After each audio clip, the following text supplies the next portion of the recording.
সকাল ৬টা ৫০ বাজে, মানে ওই তোমার ৭টা বাজে ১০ কি ৫ এরকম হবে। বাবু যাচ্ছে টিউশনি। সকাল থেকে বৃষ্টি, বৃষ্টি ছাড়ার নাম নেই। মানে কালকে রাত থেকে শুরু হয়েছে, আজকে সকাল পর্যন্ত বৃষ্টিটা কখনোই একবার দেখিনি যে ছেড়েছে।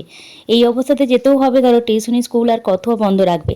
কাল দিনটা তবু একটুখানি বৃষ্টি হয়নি, আজকে তো সকাল থেকেই বৃষ্টি হচ্ছে, গুড়ি গুড়ি হচ্ছে, কখনো জোরে নামে দিচ্ছে, তাই রেনকোট পরে চলে যাচ্ছে। আর ওর বাবুকে সবসময় বলা হয় যে একটুখানি দূরে যেগুলো টিউশনি হেলমেট পরবে, আর কিছুতেই পরতে ভুলে যাবে।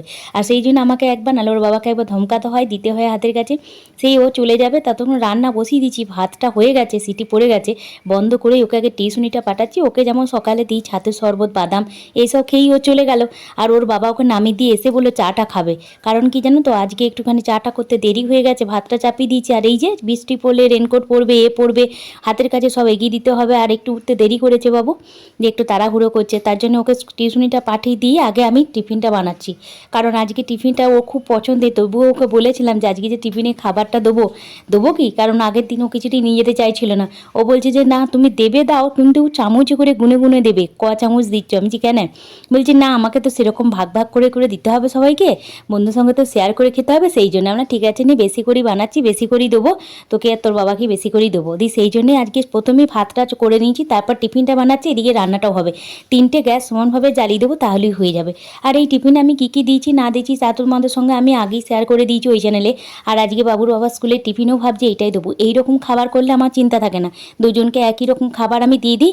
আর ওদের এই লাঞ্চটা আমি খাই তো, মানে দুপুর 1:30, বাবুদের স্কুলের টিফিন হয় 1টা 20-তে, একবার ছোটো টিফিন হয় 1টার সময়, আর 1টা 20-তে আবার বড়ো টিফিন হয়।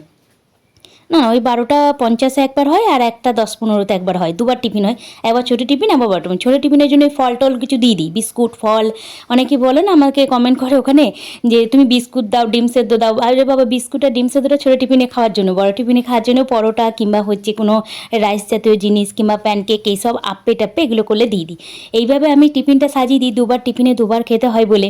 আর আজকে যখন এইরকম খাবার দিই তখনই ও বলবে তুমি চামচে করে গুনে গুনে দেবে, তাহলে আমার দিতে সুবিধা হবে, যে মা আমাকে এতজন বন্ধুর জন্য টিফিনটা বানিয়ে দিয়েছি। আমরা না আমি অনেকটাই দেবো, তোর ভাগ করে খেতে পারবি, অনেক রকম খাবার দেবো, তো তুই চিন্তা করতে হবে না।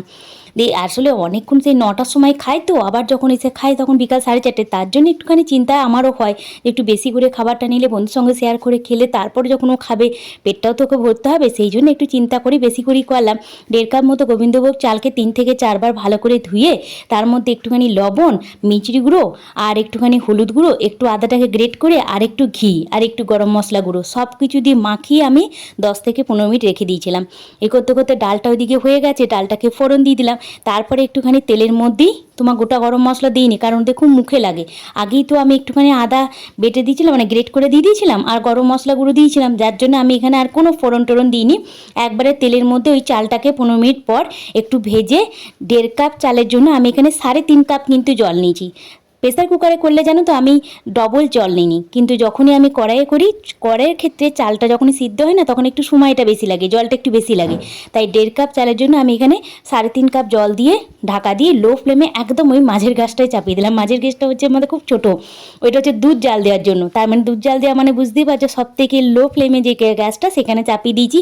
আর আমি প্রেসার কুকারে একটু আলুটাও সিদ্ধ করে নিয়েছিলাম, আজকে একটু আলুর দম, কিন্তু আলুর দম না আলুর তরকারি যেটাই হোক একটা হয়ে গেল।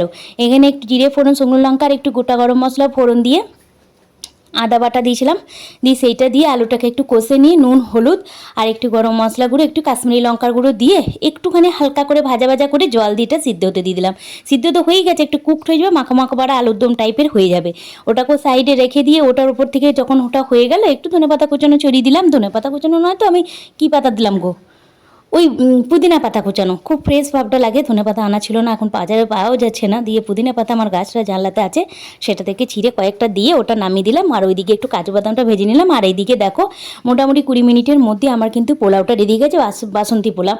ও এরা এই ধরনের জিনিসগুলো নিজেতে বেশি পছন্দ করে। তবে কি জানো তো, এই পোলাওটা থেকে ওরা বেশি পছন্দ করে পনির পোলাও, মটর পোলাও বা তোমার ড্রাই ফ্রুটস দিয়ে যে আমি পোলাওটা বানাই, এগুলো বাবু খুব পছন্দ করে। কিন্তু মাঝে মাঝে এই পোলাওটা দিই, ওই জন্য আমার যখনই চাল তুলি, মাসকাবড়া মালটা তুলি না, তখন আমাকে গোবিন্দভোগ চাল আর বাসমতি চাল বেশি করে তুলতে হয়, দুটো চালই আমার সমানভাবে তুলতে হয়। আর সুজি, এই কটা জিনিস ওদের টিফিনের জন্য আমাকে অল টাইম বেশি করেই তুলতে হয়, কারণ সারা সব মাসটা আমাকে ওই টিফিনগুলো অল্টারনেট করে দিতে হয়। এদিকে দেখো কিশমিশ কাজু দিয়ে দিয়েছি। আর আমি মিচড়িগুলো তো মিষ্টির জন্য নুন হলুদ সব কিছুই তো মাখিয়ে রেখে দিয়েছিলাম, আর কিচ্ছু দিতে হয়নি। দিয়ে দেওয়া সেটাকে আমি নামিয়ে নিলাম। কাজু বাদাম ভাজা আর হচ্ছে তোমার কিশমিশটা দিয়ে দিলাম, আর ওদিকে ডাল, মুগের ডাল আর ঘি কলদা ভাজা আর পোস্ত করেছিলাম। আজকে সম্পূর্ণ নিরামিষ, আমার বাড়িতে কোনো রকম পেঁয়াজ রসুনের ব্যাপার নেই, মাছ মাংসেরও ব্যাপার নেই। তার জন্য আমি আজকে ওদেরকে এইটা দিয়ে বাবুকে ভাতের মধ্যে ডালটা দিয়ে নামিয়ে দিলাম, বাবুর বাবার টিফিনটাও রেডি করলাম, বাবুর বাবাকেও নামিয়ে দিলাম। এরপর বাবুর টিফিনটা রেডি করব। এখন মোটামুটি ওই 9:15 এরকম বাজবে, টাইমটা দেখলাম না, 9টাই বাজবে হয়তো কি 9:15। ওদেরকে তাড়াতাড়ি ভাত নামিয়ে ওর বাবার টিফিনটা রেডি করে দিয়ে একবার এলাম এইদিকে বারান্দাতে। এইদিকে বারান্দা দিয়ে হাতে করে পাওয়া যাবে সেরকম একটা পেয়ারা হয়েছিল। ওর বাবা কয়েকটা দিন ধরে বলছে পেয়ারাগুলো যদি না পেরে নাও তাহলে এবার পাখিতেও শেষ করে দেবে, পাখিতে গেলেও ঠিক আছে, পোকা লেগে যাবে আর পড়ে যাবে, নরম হয়ে গেলে তা পেরে নেবে। তো না দাঁড়ানো, ঠিক আছে, বাবুর টিফিনে তো কিছু দেওয়ার মতো সেরকম নেই, তাহলে পেয়ারাটা পেরে নিয়ে আসে। সেই পেয়ারাটা পেরে এনে ধুয়ে এনে বাবুকে দিয়েছি টিফিন। আর কী দিয়েছি না দিয়েছি তা তোমরা আমার ওই চ্যানেলে পেয়ে যাবে, রান্না মানে মন কুকিং চ্যানেলে। আমি এখন মোটামুটি সব কিছু রেডি করে ওদেরকে টিফিন রেডি করে দিয়ে বাবুকে টিফিন রেডি করে বাবু যাচ্ছে হেঁটেই, কারণ কি বৃষ্টি পড়ছে, এই সময় কিন্তু মোটরসাইকেলে যাওয়া যাবে না, ভিজে যাবে, স্কুল ড্রেসটা রেনকোট পরে তো যায় না। ও বেরিয়ে যাবার পরই ওর বাবা বেরিয়ে যাচ্ছে, যদি না পাই তখন স্ট্যান্ডে ছাতা নিয়ে দাঁড়িয়ে থাকবো, ওর বাবা তুলে দিয়ে ওর পথে চলে যাবে স্কুল। আজকের ব্লগটা তাহলে আমি এখানেই শেষ করছি। ভালো থেকো, সুস্থ থেকো, টাটা, বাই বাই।